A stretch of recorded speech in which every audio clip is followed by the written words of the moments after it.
নমস্কার, আমি শম্পা। আজকে আমি কথা বলবো যোগ আর বিয়োগ নিয়ে। অনেক বাচ্চাদেরই যোগ আর বিয়োগ নিয়ে কিন্তু হাজারো সমস্যা থেকে যায়, আর মারাও বুঝে উঠতে পারে না বাচ্চার মাথায় কিভাবে যোগ আর বিয়োগের নিয়মটা খুব ভালোভাবে সারা জীবনের জন্য ঢুকিয়ে দিতে পারে। তো আজকে আমি কিছু ছোট ছোট টিপস তোমাদেরকে দেব, যেইগুলো তোমাদের বাচ্চাকে যোগ আর বিয়োগ শেখাতে অনেকটাই সাহায্য করবে। তো চলো শুরু করি। শুরু করার আগে দু চারটে কথা বলে নিই।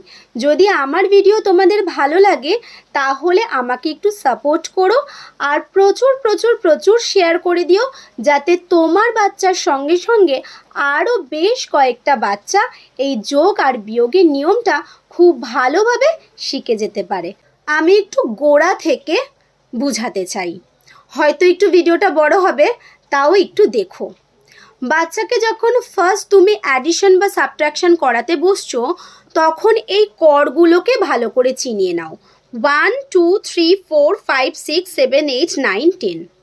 এইবার ওকে বলো অ্যাডিশন বা সাবট্রাকশন করার সময় আমাদের নিচে যেটা থাকে সেটা আমরা নিচ থেকে কাউন্ট করব।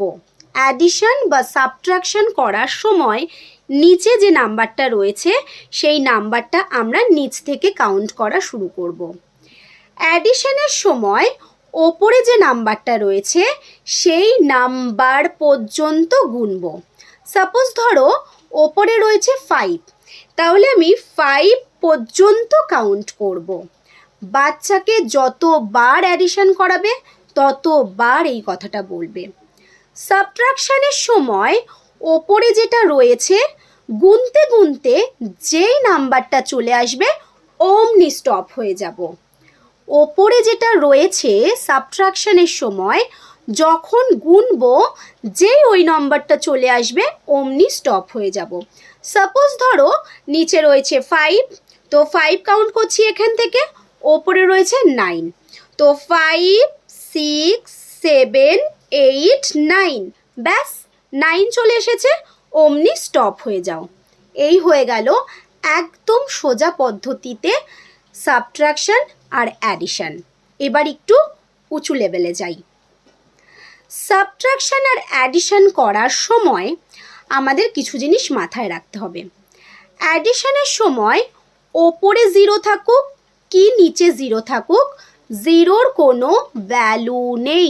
সাবট্রাকশনের সময় ওপরে 0 থাকলে জিরোর ভ্যালু আছে, নিচের জিরোর কোনো ভ্যালু নেই। সাবট্রাকশনের সময় ওপর আর নিচের নাম্বার যদি ম্যাচ হয়ে যায় তাহলে সেখানে 0 বসে। সাবট্রাকশনের সময় ওপরে যদি ছোট সংখ্যা থাকে তাহলে তার আগে আমরা 1 ধরে নেব। 0 থাকলে 10, 1 থাকলে 11, 2 থাকলে 12, এরকম করে ধরে নেব। সাবট্রাকশনের সময় লেফট হ্যান্ডে 0 চলে আসলে সেই জিরোর কোনো ভ্যালু নেই। এই যে এতগুলো রুলস আমি বললাম, এই রুলসগুলো কিন্তু বাচ্চাকে একেবারে শেখানো যাবে না। ছোট বাচ্চাকে যখন তুমি একটু একটু করে যখন অ্যাডিশন বা সাবট্রাকশন শেখাচ্ছ, আস্তে আস্তেই দেখবে প্রত্যেকটা রুলস একটার পর একটা আসছে, আর তখন বাচ্চা এই রুলসগুলো শিখে যাবে। আশা করছি এরপর থেকে তোমাদের আর যোগ আর বিয়োগ নিয়ে কোনো রকম অসুবিধা থাকবে না। বাচ্চাকে পড়াতে গেলে আমরা নানান রকম অসুবিধার সম্মুখীন হই।